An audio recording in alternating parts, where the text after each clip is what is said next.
Hi guys, in today's video I'll explain in a very simple way, without any unnecessary information, how to speed ramp and sync all your clips to beat drops easily. Let's get started. To make things clear, I have 3 clips on the timeline. The first one is not stabilized yet and isn't ready for speed ramping. The other 2 clips are already trimmed and stabilized. I prepared them in advance to save time. To show you the full process from the beginning, I'll use the first clip to show how to stabilize it and start the speed ramp properly. Once you understand the workflow on this clip, it will be very easy for you to continue with the rest. Before you even start cutting or stabilizing your clips, it's very important to choose the right song for your edit. Once you've picked the track, the next step is to mark the beat drop so everything can sync perfectly. To do that, select your audio layer and double press L on your keyboard to reveal the waveform. Play the music and mark every beat you hear and clearly see in the waveform by pressing the asterisk key on your keyboard. I won't mark the entire song here since I'm only working with 3 clips, but in your case, make sure to go through the whole track and mark all important beats and drops.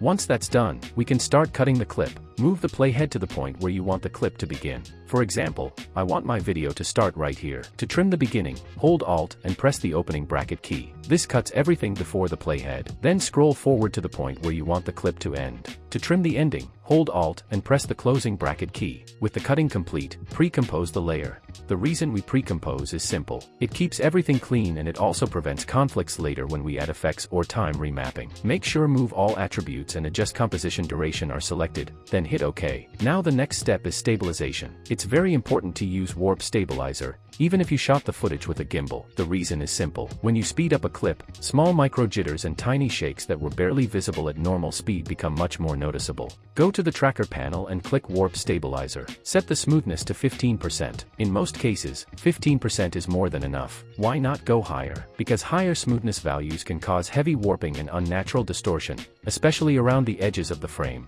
Once the analysis is complete, pre-compose the layer one more time. We do this to lock in the warp stabilizer result before applying another type of stabilization. This keeps everything organized and prevents conflicts between effects. Now we'll create a lock on stabilization. Go to the tracker panel and click Stabilize Motion. Zoom in so you can clearly see the object you want to lock onto, then place the track point directly on it. Make the track point slightly larger for better accuracy. The inner box is the feature region. This is the exact detail After Effects tracks, so it should contain clear contrast and texture. The outer box is the search region. This tells After Effects where to look for that feature in the next frames. After that, click Options. Choose RGB as the tracking method and enable Adapt feature on every frame, then hit OK. Now click the Analyze Forward button and wait for the tracking process to finish. Just dropping a quick reminder that you can grab these 16mm film shakes. I made them specifically so you don't have to waste time keyframing the same movement over and over. You can see how much more expensive the edit looks with them on. Links down there if you need it.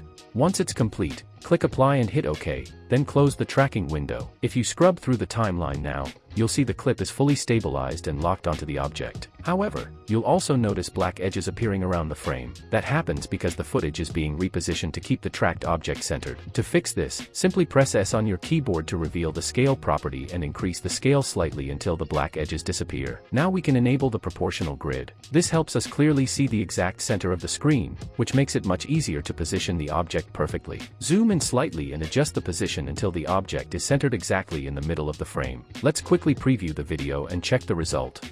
Everything looks perfect. Now pre-compose the layer one final time so everything is clean and ready for speed ramping. Rename the layer to clip to keep your timeline organized. And now we're ready to begin the speed ramp. Drag the clip to the beginning of the timeline. You can move it manually with your mouse, or simply press the opening bracket key to snap the layer to the start. Now right-click on the clip, go to Time, and choose Enable Time Remapping. With time remapping enabled, jump to the next beat drop you marked earlier. You can move the playhead manually, or press K on your keyboard to jump directly to the next marker. At that beat drop, we need to speed up the video. You can do this by adjusting the time remap value directly and dragging it forward, or by grabbing the last keyframe and dragging it closer to the beat drop. Once that's done, delete the remaining part of the layer so the clip ends right at the beat. Now select both time remap keyframes and press F9 to ease them. Open the graph editor, right-click inside it, choose Edit Value Graph, and create a smooth, simple curve. Don't pull the handles too high or keep them too flat. Create a balanced curve similar to this so the ramp feels natural and smooth.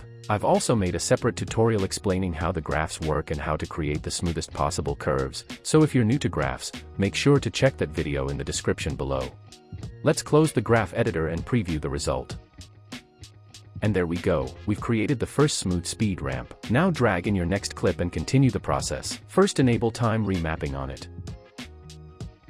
One important thing to keep in mind is flow. All your clips should move in the same direction. For example, if your first clip is moving backward like mine, then your second clip should also move in the same direction. This keeps the edit smooth and prevents awkward visual jumps between clips. Jump to the next beat marker and speed up the entire clip by dragging the last time remap keyframe to that beat. Once it's aligned, delete the remaining part of the layer. For this clip, I'll create a reverse speed ramp. To do that, drag the second keyframe somewhere around the middle of the layer. Then copy the first keyframe and paste it at the end of the layer. If you preview it now, you'll see that the clip plays forward and then reverses, creating a reverse speed ramp. Now select all 3 keyframes and press F9 to easy ease them. Open the graph editor and create a smooth curve similar to mine.